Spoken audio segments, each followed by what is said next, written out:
Hello, friends, and welcome to Coffee with Caregivers. I'm your host, Jess Ronnie, and our guest today is Ashley Jones.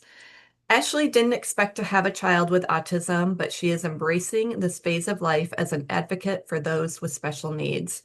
She's the author of Modern Cast Iron and Skillet Heads, and she is now focusing on writing for parents with exceptional children. When she's not writing, she's homeschooling her son Gordon or hanging out with the goats on their mini farm. So, welcome, Ashley. Thank you. I appreciate it, Jess. I did not know you were a goat mama. Yeah. That So is apparently when you have one goat, you have a whole goat farm. Like one is all you need to be fully in the goat life. Trying to keep it under wraps and it not escape and trimming hooves and all the crazy stuff that comes with having goats. So we have three, but it's like we have 100. Oh wow. Do you milk them or what's the No, purpose? Oh, they're no. just for No, fun. the purpose is I have a 7-year-old little boy who wants to be inside on a tablet all day. And so we wanted things that encouraged him to go outside. And I've always wanted outdoor creatures. And I fell in love with this little,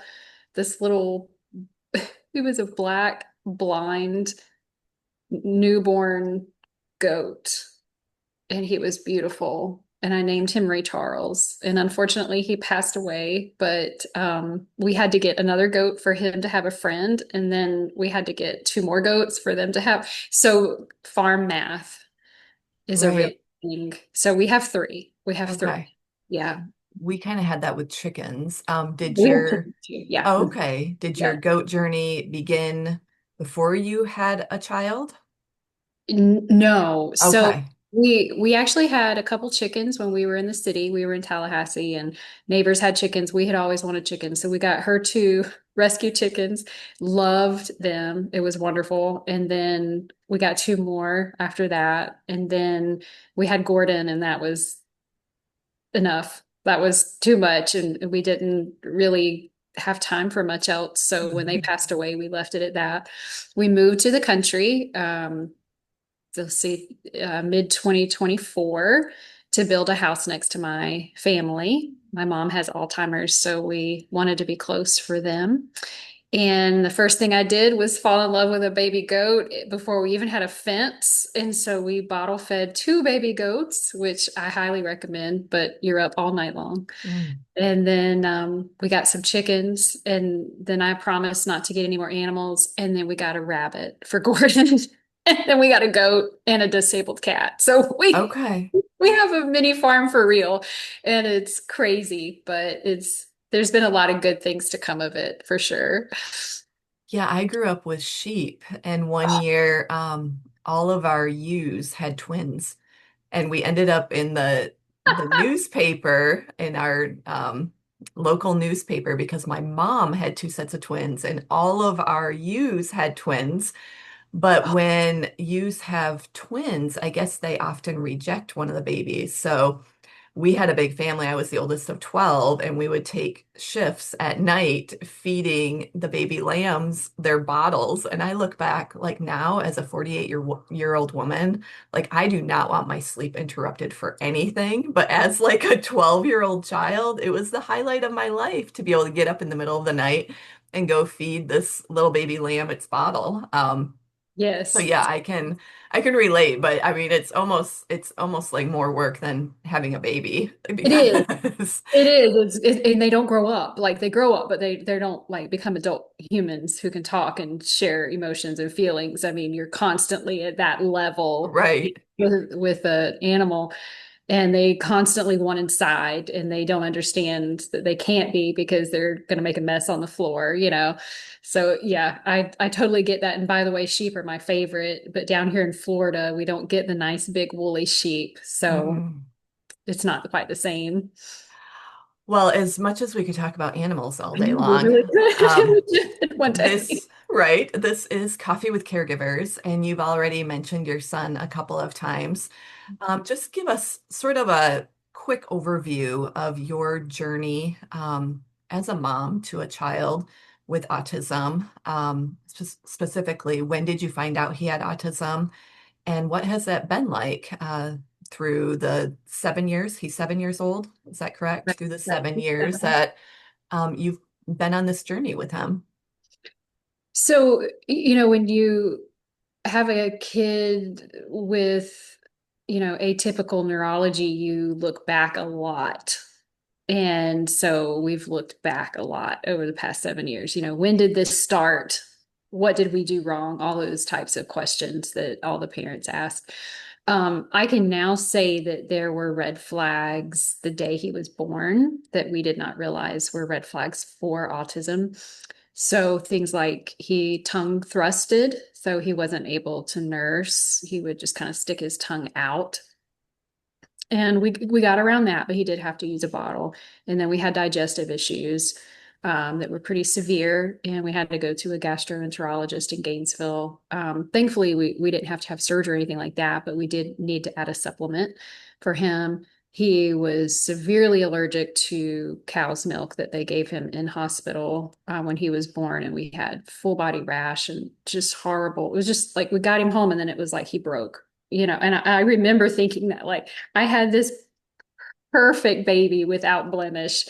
And then within days, I broke him, Oh. full body rash, and he can't potty. And like, and I couldn't nurse him. And I just felt like I was failing him in every way, shape, and form.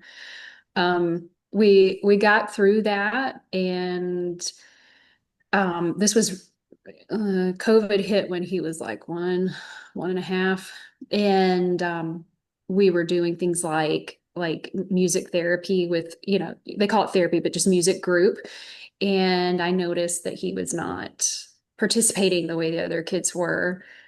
He just kind of wanted to sit there. He didn't really want to play the way they wanted to play. He was crawling later. He was walking later. It was just different, and it was a lot harder on me. He was okay, but I just didn't really know what was happening and what to do. Um, he then had strange behavioral issues. Like, I was at home with him, and he was 2, and we would do fine during the day, but when my husband would come home from work, little Gordon would, like, want me to disappear. Mm. He didn't want me there. And so we would sit down and try to eat dinner together. And anytime I started talking, he would get upset and start screaming. And it got to the point where there were many times I was eating supper in the kitchen by myself because I couldn't handle the meltdowns. And we had no idea what was going on and no help from anybody. I'm sure you have so many followers who say the same thing. Pediatrician was useless because Hmm. they're not behavioralists. They're not trained in these types of things. So then he became afraid of a lot of things. It was just a lot of odd behavioral things that seemed odd to us, and we didn't know what to do. Thankfully, I knew somebody, and we were in the right place at the right time and didn't even know it.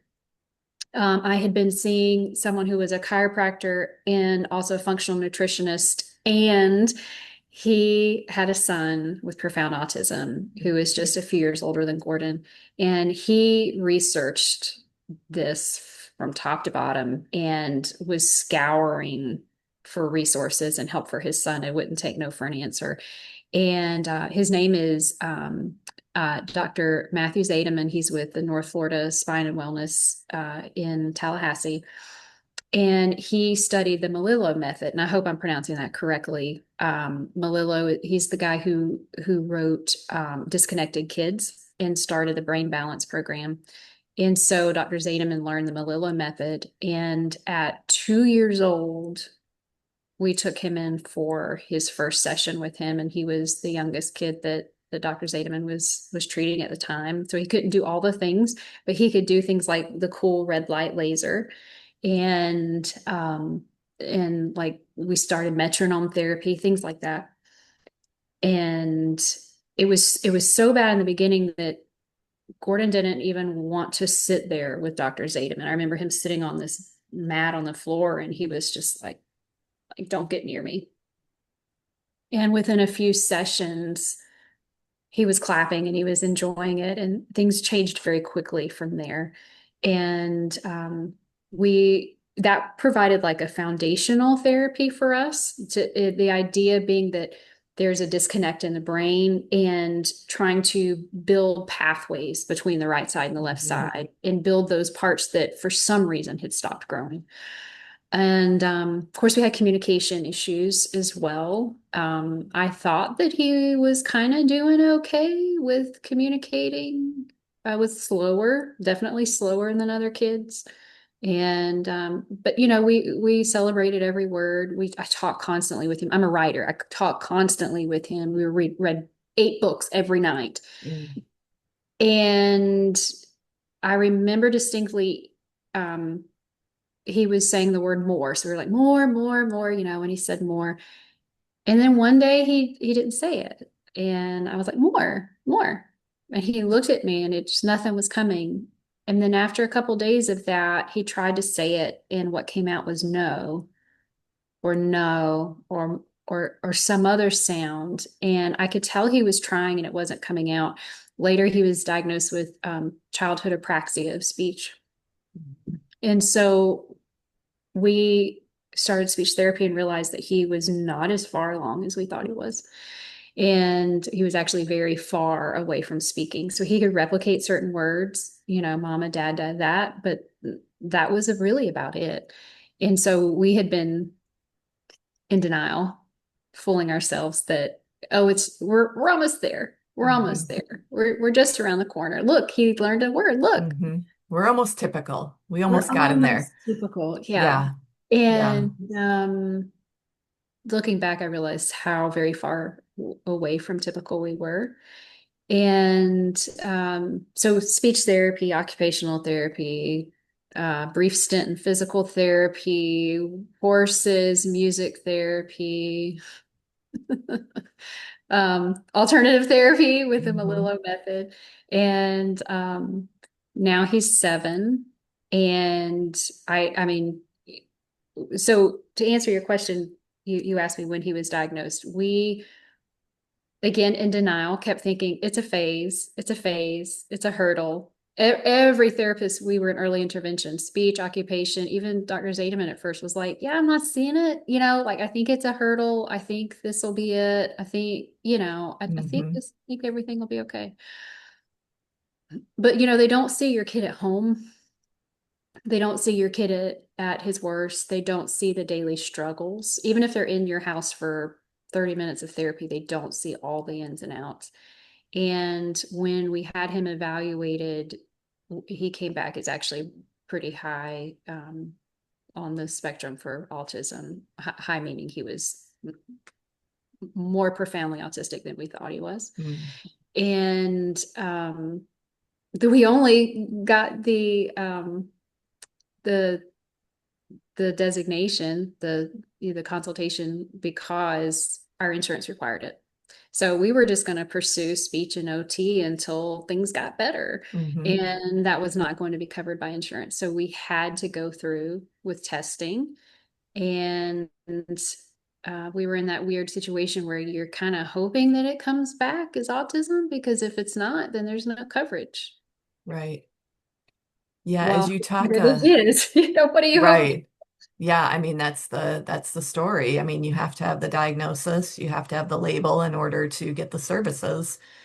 And as you are sharing your story, I hear sort of this like ache in Right. your voice, and even sort of this fearful hope. Like Mhm. still, I mean, he's 7 years old. What has this been like for you? I mean, this is your first child. Um, I can imagine, motherhood is hard enough. I had a typical child, and then I had Lucas after Caleb.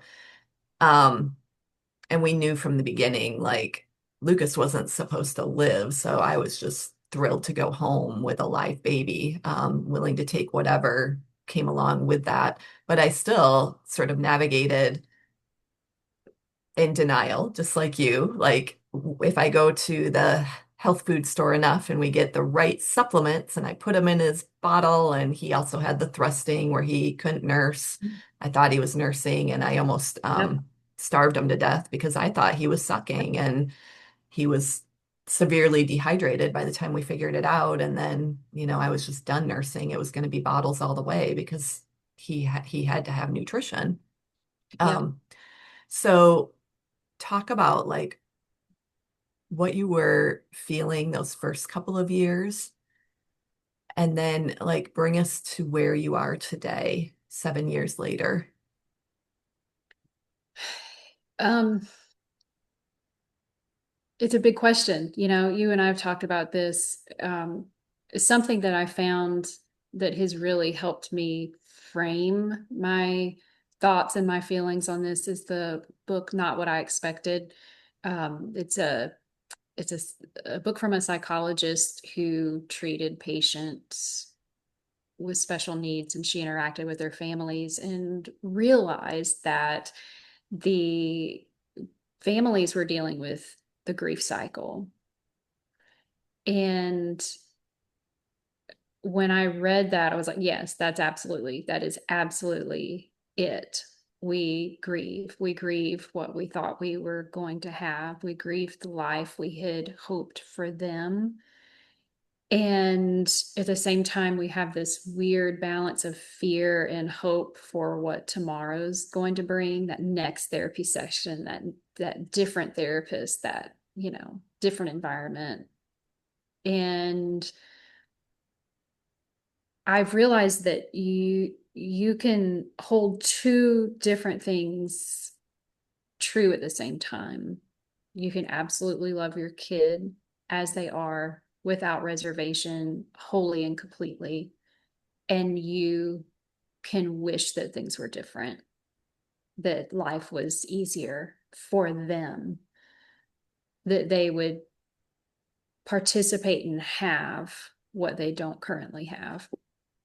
But before that solidified in my mind, there's guilt there because you hear the world saying, well, your kid is perfect. Your kid is perfect. Like, yeah, I know, but there's a big Yeah. but.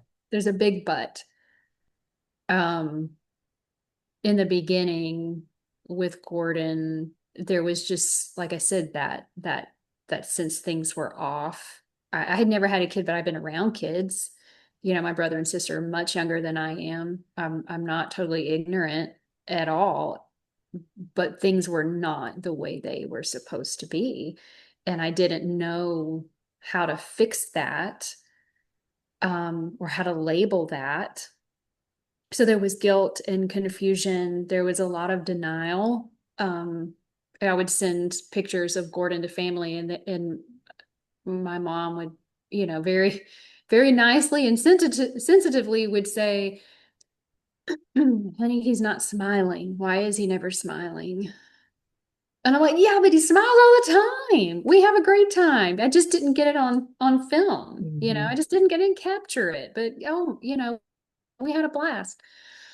And it we couldn't go to play dates because the kids were so much further along that I could sense their parents just didn't want them hanging out with Gordon because they wanted to be with kids who were even further along, right? Because Hmm. they wanted to encourage their kids. They didn't want their kids to have weird, bad habits. And we couldn't go out to eat because not just because we were afraid of meltdowns, but because Gordon had to have very specific, very limited foods like sweet potatoes constantly.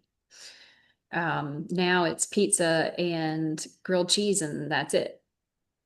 We're Yeah. lucky if I can get a chicken nugget in him. Right. And it has to be certain brands and certain restaurants at certain places and certain foods at certain times. And so we now know he has ARFID, avoidant restrictive food intake disorder, which is super fun for parents. It's that it's grief, and it's denial, and then it's bargaining, and it's, oh, but this next therapy, like you said, more supplements will help, this will help, this will help, this will help. And hearing family say, Oh, he'll be talking in a couple months. Oh, you didn't talk till this age. Oh, but what Mhm. about this? So you get this weird thing where some people saying, "Oh, everything's perfectly normal." And then you have this other group saying things like, "Oh yeah, well, if he's autistic, it's okay because Elon Musk is autistic." Mhm. I don't give a flip about Elon Musk. Both groups in total denial. Right? I Everyone, mean, exactly. like neither group is being realistic, is living in reality of what this Right. is truly going to look like for your family, for Gordon, for his future. Right. Like, Right. so And then with the grief cycle, it's what is it? Denial, guilt, bar um DABDA, denial, anger, anger. bargaining, depression, and acceptance. And I've hit all of them. I got really acquainted with anger. Mm, Um, me too. oh, okay. I feel better. That's my go-to as well. And Because it's an adrenaline, it's a fuel source that you can tap into, and you can that's true. you can do something positive with your anger. When you're depressed, you're just laying in bed. You're not advocating. Good point. You just have nothing. But with anger, it's a fuel. Um, That's a very good point that you want to feed off of it. For mhm, me, I did not have the tool set to adequately handle the meltdowns, the feeling of isolation, that feeling that I am like I remember thinking I would bleed out for my kid without complaint. So why is it that at 4:30 when my husband comes home, my kid can't stand the sight of me? mhm. Like, I don't mind bleeding out for you, but could you be nicer about it? And there's no explanation. There's no explanation, and you can't expect No. me to appreciate you.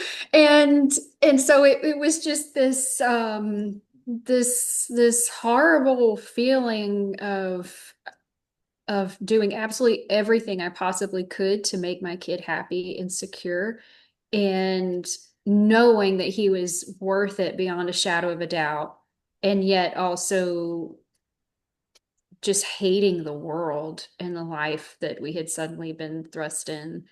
And I just I didn't have what I needed. I didn't know. I was not raised in a way that I could handle it, you know. So many people were saying, well, he needs discipline. You just need a spanking. Yeah, that doesn't work. That Right. doesn't work. And when it, by the way, for those listening, when a kid has a meltdown, there's no disciplining a meltdown because they're dysregulated. There's nothing you Right. can for Right. that help other than to increase security, not decrease security. Certainly not yelling, certainly not, you know, your typical discipline. And so that's been something that's been the hardest for us. And finally, oh, to add to my list, we went through a child psychology program called parent child interaction therapy, PCIT, which I highly, highly, highly recommend. And that helped us figure out what were the sensory issues, what were those emotional issues versus what could we actually discipline, and how to do that in a way that increased his security instead of decreasing it. And so that made a huge difference for us. But we didn't get that till a year ago. So there was just a lot of juggling. And it felt like an everyday juggle. You know, it just felt like today he's in this mood, so this is what we're going to do. Fortunately, I homeschooled. I felt that was extremely necessary. I couldn't imagine a stranger being able to handle the ups and downs and the meltdowns and the questions and and plus he was nonverbal until he was really 3.5. Could he really put sentences together? And even then, he couldn't articulate how he felt because he felt like he was all over the board, I'm sure.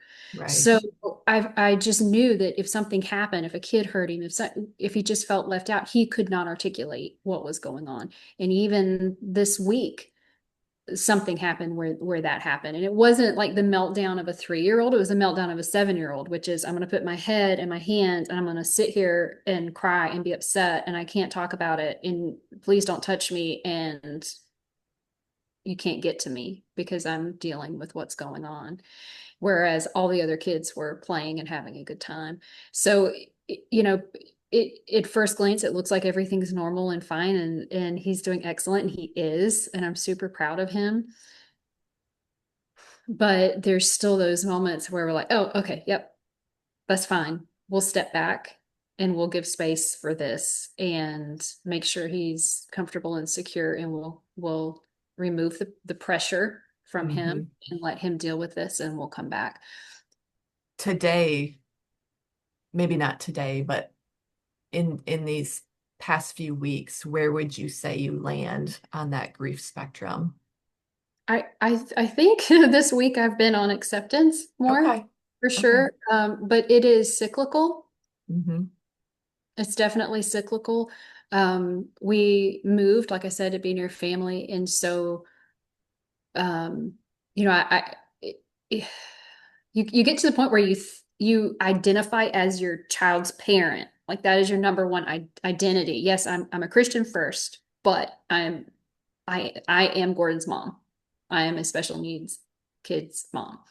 And then you have your own stuff to deal with, like a parent's illness, you know, building a house, moving from your friends, starting over. And it's like, where is the room for that, for those feelings that really don't have anything to do with him?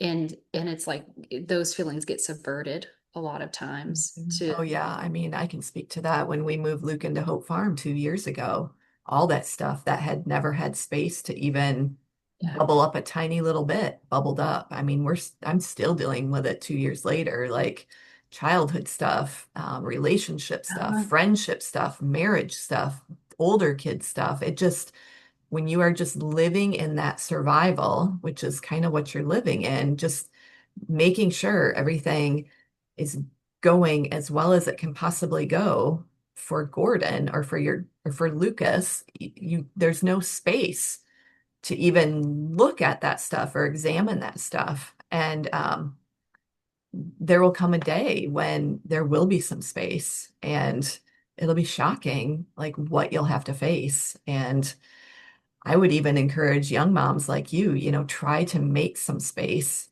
where you can examine some of that stuff now rather than, you know, when he moves out or whatever that looks like in the future. Because it's a whole lot of junk in your junk drawer that you gotta like empty out when you yes. let it go for 15 years, 20 years. It's a Yeah. lot. And therapy is important, like with a psychologist, someone who is trained Hmm. to walk you through that. I agree. I hate to admit, but I had a lot of anger. I had a lot of anger at the situation, and anger has to be directed at a person. It's the one emotion that it eventually will find its way to a person. And I was angry at Gordon, and for no good reason. It's just he was doing the best he could. I was doing the best I could, but I didn't know what to do. And so therapy helped that immensely and very quickly, and helped me realize that it was stuff from my childhood. It was stuff from Hmm. early adulthood that was seeping into that relationship that gave me less ability to manage him. So it wasn't like I was given, 5 steps to handle your autistic kid. Right. I would share that in a heartbeat, but it was more along the lines of I don't have to I don't have to be the mom that I thought I had to be, that I am the mom that God wanted for Gordon, and he is the kid that God wanted for me. And I can be thankful for that and love that and still do everything I can to make life easier for him. And also learning how not to take crap from everybody else. Hmm. One of the things people notice first about my kid is, well, he's a very handsome, beautiful little kid with blonde hair and his dad's brown eyes, but his hair is longer than mine. It goes down his back now.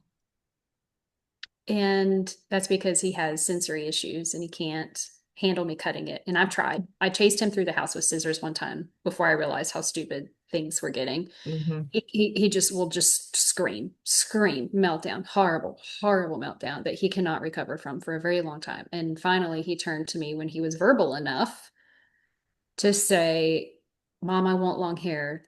Please, just please stop. Please can I have long hair? And I was like, what the heck am I doing? Who Right. cares? Who cares? Like, I just didn't, for his sake, I didn't want people getting him confused with a girl. I didn't want him to Hmm. handle that on top of whatever else he was handling internally, which I really didn't know because he couldn't express himself enough to tell me whatever it was. It So was I probably not about him. It was probably more about you, could really. have been. I mean, You know, can only assume, and we're probably all wrong, right? And one day in right. heaven, they'll be able to tell us. But it just hit me. I'm like, yeah, personally, I don't care, buddy. I don't care. So I said, yes, we'll let it grow. But you have to let me wash it, which was another sensory issue. We would go months without washing his hair, which sounds disgusting. And I agree. But somehow, being a little kid in God's grace, he just had the most amazing, gorgeous hair anyway. And so, he only last year through therapy was were we finally able to break through where we could wash his hair without him screaming. And that happened because my husband Robbie allowed Gordon to throw a washcloth at his face during bath time, and that distracted Gordon enough. He thought it was funny enough that he let Robbie wash his hair. So it was kind of a take one for the team situation. Right. And since then, they found a way, and but now Gordon's hair is super, super long, and I keep begging for him to let me tie it up, get it off his neck because it's hot, or we do ninja class. Let me put it up. It's supposed to be up. Let me do that. No, no, no, no, no. He sensory wise, he likes the feeling of it on his neck. It provides some comfort to him, I guess. And not one kid and not one adult has said anything negative other than family members. Mm. Everyone has said, "Oh my gosh, I wish I had hair like that. Look at that. That is awesome." Even little boys are like, "Oh my gosh, my dad has hair like you do. That's so cool. I want to grow my hair out." Kids are kids, and Right. even even in the few instances where people thought he was a girl, I correct them, or Gordon now corrects them, and they're like, "Oh my gosh, I'm so sorry. I should have noticed. My grandson has long hair too." So we've never had one negative situation other than family members have said, you need to cut his hair, or I think it's time for a haircut. And so what that does in that grief process is it forces my hand to have hard decisions, and it forces me to have hard discussions with people I care about, and it forces me to prioritize my son, which I would do anyway. And so I don't really know where all of that lands in DABDA, but I think emotionally for me it's acceptance that my this is where we are. Gordon is happy. There's no external reason to change these things or to force his hand to try to make him what everybody else is like, homogenous, right? Right. Society wants everything to be homogenous, and he will never be like everybody else. And I am so thankful that he is his own kid and he does his own thing, and that is a trait of autism, is that desire to be like everybody else is subdued. Hmm. And I don't have to worry about peer pressure. I don't have to worry about that stuff. And so that's the positive, and I think as society we focus on the positive. That's kind of like the bargaining phase. Yeah, but look, here's the positive. Hmm. So I can hold that up as, hey, this is really cool thing about my son. But then on the other hand, I hold up this part that's like, yeah, but you don't know the effort it takes The for him. hard, right. You don't And know the hard stuff. it's holding both at the same time again, It is. the hard and the cool, and that's a good place to land, I think, because that is what being a mom of a disabled child is. It's the hard and the beauty all in one, and learning to hold both with very open hands, and saying, yes, this is my life, and I am able to still find joy, um, Mhm. in this existence. So thank you so much. I like to end all of my episodes with three questions. The first one is, how has being a parent to a disabled child changed you? Hmm.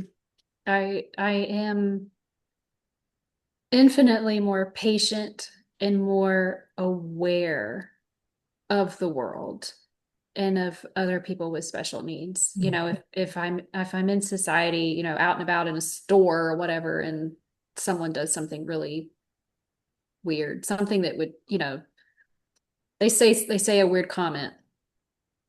And it's like what would normally be like, gee, why are you being like that? You know, what's wrong with you? Now I'm like, oh, wonder if she's autistic. I wonder if, you know, she's just so left brain that just didn't register for her. Mhm. And so I give people the benefit of the doubt a lot more. And I'm just more open to that idea that most people really aren't out to get you. They're just doing their best. Yeah, that's good. Second question, if you had 1 hour all to yourself, how would you spend it? With a good book and a cup of tea. That's my go-to. All right. Always, always.